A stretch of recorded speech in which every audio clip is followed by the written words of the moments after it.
وہ مسجد اقصی کہ جس کے جانب میرے اور آپ کے آقا محمد الرسول اللہ صلی اللہ علیہ وسلم 16 یا 17 مہینے جس کے جانب رک کر کے نماز پڑھی، جس پیغمبر نے 16 یا 17 مہینے اس کو اپنا قبلہ بنایا، اور جس کے اندر حضرت جبریل علیہ السلام آ کر اذان کہیں، اقامت کہیں، اور تمام انبیاء علیہ السلام کو رحمت دو عالم صلی اللہ علیہ وسلم ان کی امامت کریں، ان کو نماز پڑھائیں، آج وہ پاک پاکیزہ طاہر مطہر بابرکت جگہ مسجد اقصی بیت المقدس تقریباً 60-65 سال سے یہودیوں کے قبضے میں۔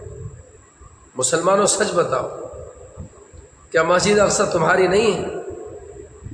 بتاؤ مسجد اقصی تمہاری نہیں ہے کیا؟ کتنے دن ہو گئے وہاں پر یہودیوں کو قبضہ کیے ہوئے؟ کوئی نہیں روتا، کسی کے دل کے اندر غم پیدا نہیں ہوتا۔ کوئی تمہاری زمین کے درخت کو چھین لے، تم لڑنے مرنے کو تیار ہو جاؤ گے۔ کوئی تمہارے گھر کی دیوار سے ایک اینٹ کو اتار لے، تم لڑنے مرنے کو تیار ہو جاؤ گے۔